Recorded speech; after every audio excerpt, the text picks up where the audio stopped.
जी, आपका बहुत-बहुत स्वागत है प्रेस कॉन्फ्रेंस के ज़रिए आप जो सेंटर फॉर ह्यूमन राइट्स के ज़रिए आज भारती जी के लिए आप आवाज़ उठा रहे हैं।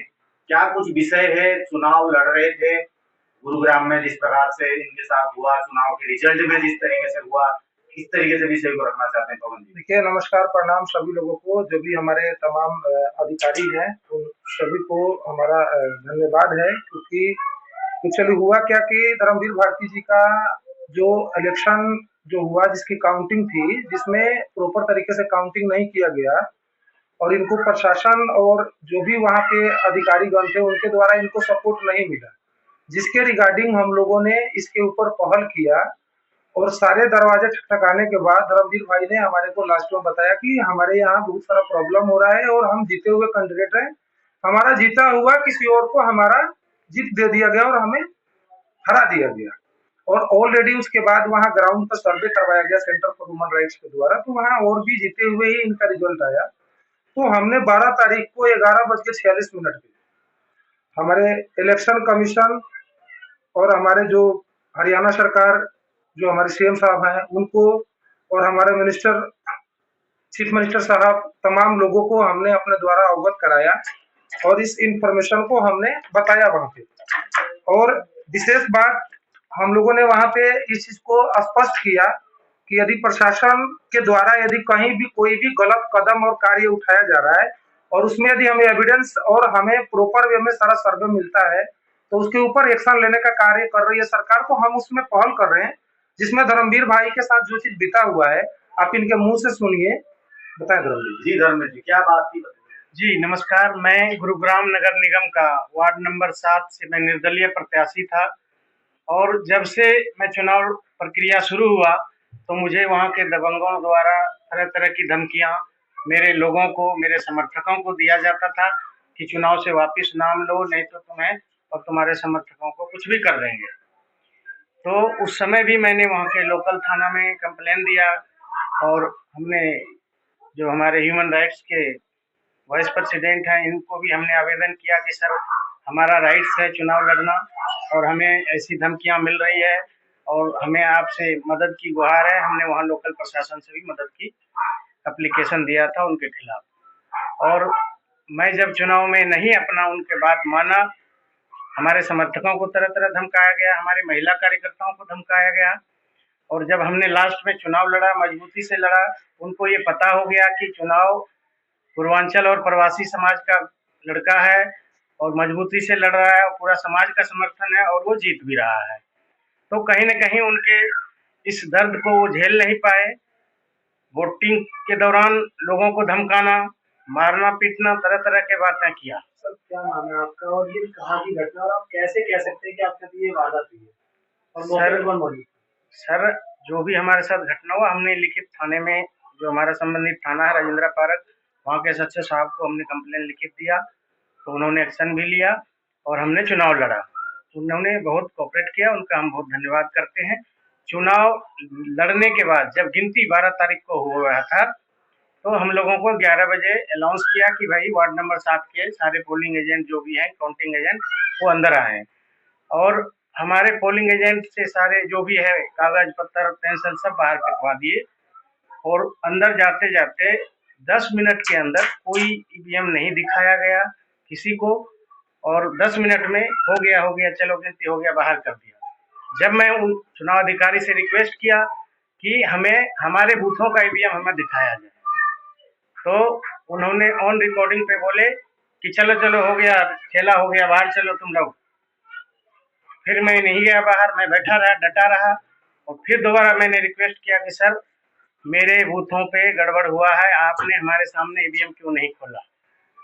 और जब हमने दोबारा रिकाउंटिंग दिया, एप्लीकेशन दिया रिकाउंटिंग के लिए, तो हमें बलपूर्वक मेरे साथ और मेरी महिला कार्यकर्ताओं के साथ बलपूर्वक अंदर काउंटिंग हॉल में नहीं जाने दिया गया, जबकि हमारे बगल के वार्डों में 3-3 बार रिकाउंटिंग हुई।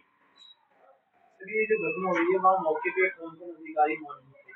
वहाँ पे नाम पता है? वहाँ पे सर मौके पे जब हमें बलपूर्वक नहीं जाने दिया गया, महिलाओं के साथ धक्के मारने का प्रक्रिया शुरू हुआ, तो मैंने वहाँ पे एससीपी साहब थे मिस्टर शर्मा, उनको मैंने 2 आवेदन पत्र दिया और उनसे रिक्वेस्ट किया कि सर आप हमें नहीं जाने दे रहे हो, कोई बात नहीं, हमारा आवेदन पत्र रिसीव करा के जो हमारे काउंटिंग अधिकारी है उनसे दे दो।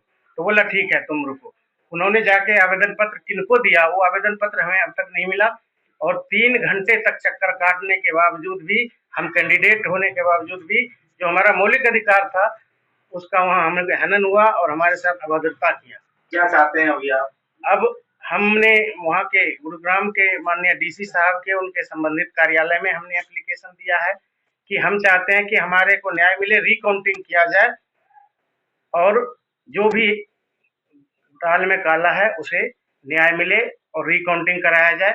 दूध का दूध, पानी का पानी हो जाएगा। अच्छा, रिकाउंटिंग की पवन जी बात हो रही है, आप जरा बताइए क्या ये सब फाइल पत्र लेके आए हैं, इसके विषय में बताइए। बेसिकली इन्होंने हमने अपने लेवल पे ना सारे तमाम बड़े अधिकारीगण को इन्फॉर्म किया और हमारे डीसी साहब से भी हमने फिजिकली इनको भेज के हमने ये अवगत कराया और हमने रिसीविंग करवाई। अच्छा, आप देख रहे हैं वहाँ प्रेजेंट डीसी साहब का लेटर है। अच्छा अच्छा अच्छा। उसके बाद इन्होंने जितने भी कंप्लेन दिए तमाम बड़े अधिकारियों को, ये सभी लोगों का लेटर है जो कि रिसीव नहीं किया गया और इनको बार बार प्रशासन के द्वारा इनको प्रेरित करने का कार्य किया गया। सेकंड लेटर ये है, ये किसको? ये गया हुआ है थाना प्रभारी काउंटिंग हॉल के टाइम। उसके बाद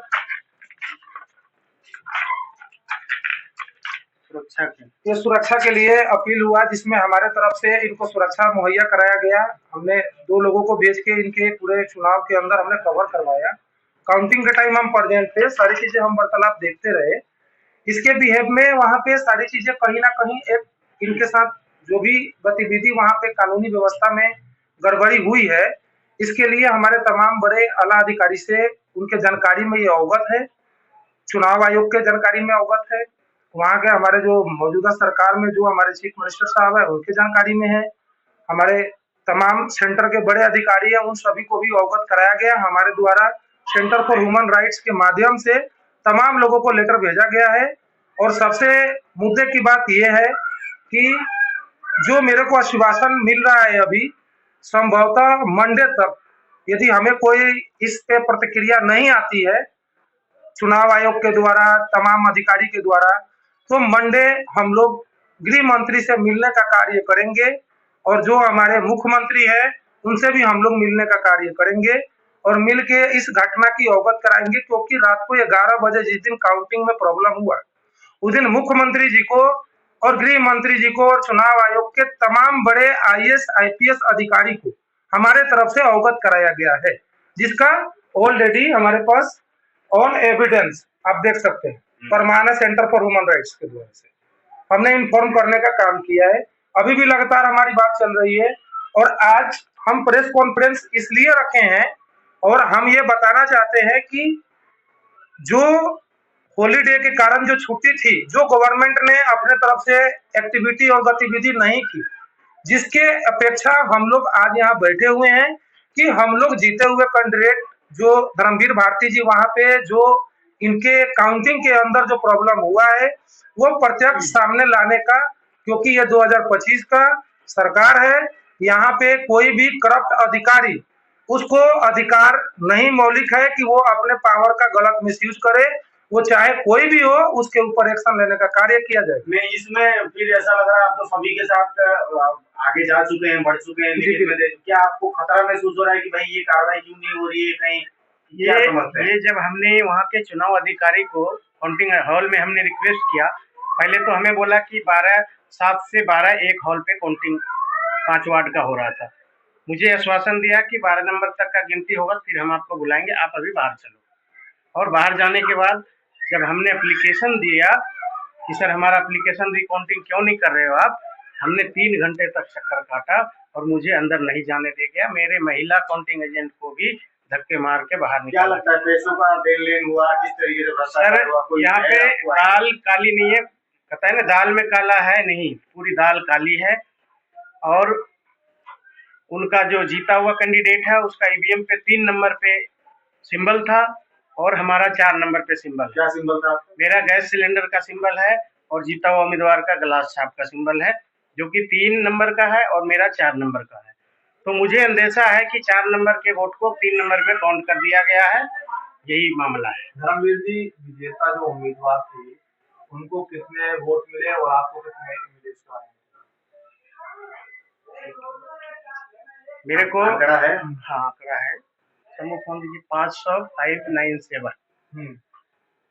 597 वोट आपको मिले जी एक बार देख लीजिए आंकड़ा सही से बताइए। हाँ अभी एग्जैक्ट पवन जी आंकड़ा बताने से पहले हम जानना चाहेंगे कि सेंटर अभी अपने पास complain against organise honey trip and black money gang in Bangalore, जिसमें वहां के गवर्नमेंट और प्रशासन के द्वारा ऑलरेडी इंफॉर्मेशन आ चुका है, आप देख सकते हैं जी सारा चीज।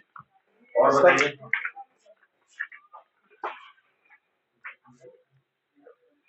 एक complain against organise fraud and government job Uttar Pradesh, जिसमें तमाम लोग हैं और तमाम बड़े अधिकारी को इंफॉर्मेशन दिया हुआ है, जिसमें ऑलरेडी मतलब हमारे जो डीजीपी विजिलेंस है उन्होंने इस संज्ञान को संजय अरोड़ा जी ने एक्सेप्ट भी किया हुआ है, आप देख सकते हैं। चलिए इस तरीके से कितने टोटल ओवरऑल बता दीजिए कि कितने मुद्दे होंगे जिस पर अभी बहुत सारे मुद्दे पे हम लोग काम कर रहे हैं। हमारा basically centre for human rights का एक ही मिशन है कि जहां भी करप्ट तरीके से किसी भी डिपार्टमेंट में कोई भी गलत गतिविधि हो रहा है वहां पे हमारा संस्था खड़ा होके उस चीज के ऊपर लगाम लगाने का काम कर रहा है, गवर्नमेंट के जो भी प्रोटोकॉल है उसको ध्यान में रखते हुए। साथ साथ आप बिजनेस भी करते हैं, क्या चल रहा है इन दिनों? आप एक्टर भी हैं, प्रोड्यूसर भी हैं, उसके विषय में थोड़ा होता है।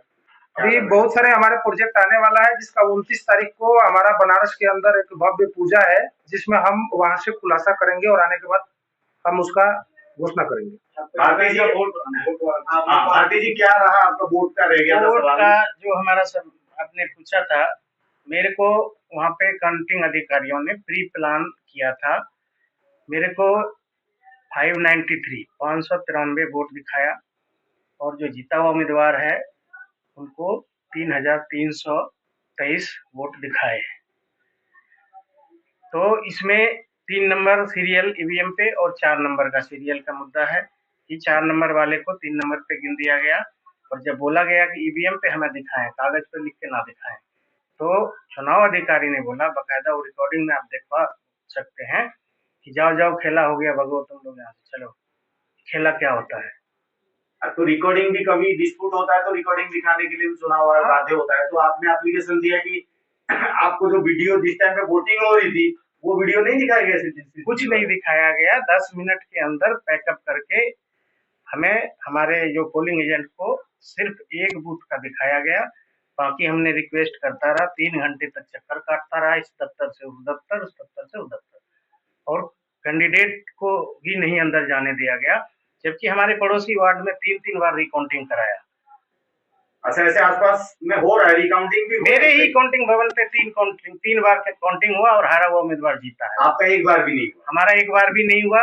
चाहे हमें जीत हार का नहीं है, हमारे मान सम्मान की, हमारे समाज की प्रवासी का है कि हमें ईवीएम पे दिखा दो, चाहे जीत हो चाहे हार हो, हम सेटिस्फाई हो जाएंगे और हमें न्याय मिलना चाहिए। न्याय नहीं मिला और प्रताड़ित किया गया, हमारी महिला काउंटिंग एजेंट को भी प्रताड़ित किया गया और मीडिया के माध्यम से भी हमने आवाज उठाया है। वहाँ पे आप देख सकते हैं कि प्रशासन ने कैसे बल का प्रयोग किया है। क्या आपके पास कोई वीडियो फोटो है? हाँ जी, वीडियो फोटो है, मैं आपको मुहैया करा दूंगा, रील्स भी तमाम है। मैं इसमें बताना चाहूंगा, मैं तमाम कैसे न्याय देंगे इसमें तमाम जितने भी आरोप लगाए गए हैं, ये सारे आरोप को रिटर्न में चुनाव आयोग को और तमाम बड़े आला अधिकारी को रिटर्न में रात को 11:30 बजे हमारे द्वारा इन्फॉर्म किया गया है और हर एक चीज, हर एक वीडियो, हर एक एविडेंस भी अटैच करके भेजने का काम किया गया है, जिसका ऑलरेडी हरियाणा के न्यूज पे ये जो हम सारी जो भी पॉइंट अभी हम बता रहे हैं या जो ये एलिगेशन लगा रहे हैं, ये सारे चीज रिटर्न में रात को 11:30 बजे ऑलरेडी सारे आला अधिकारी को इन्फॉर्म करके वो न्यूज ऑलरेडी, वो मेल भी हरियाणा के न्यूज चैनल पे चल रहा है। फाइनली क्या कहना चाहेंगे दोनों मिलकर के? अपना लास्ट स्टेटमेंट दे सकते हैं। लास्ट स्टेटमेंट हमारा एक ही है कि दोबारा से रिकाउंटिंग हो या फिर उस वार्ड को स्थगित करके रिचुनाव हो। अब इस पे ये देखना है कि सरकार क्या पहल उठाती है। हम लोग सरकार के न्याय के साथ खड़े हैं और हमें न्याय मिलेगा, इस बात का आश्वासन। जब तक न्याय नहीं मिलता है तब तक उन्हें कोई भी पदभार ग्रहण नहीं होना चाहिए, ये हम चुनाव आयोग से निवेदन करना चाहते हैं। बहुत ये हमारा आग्रह है। बहुत बहुत नमस्कार।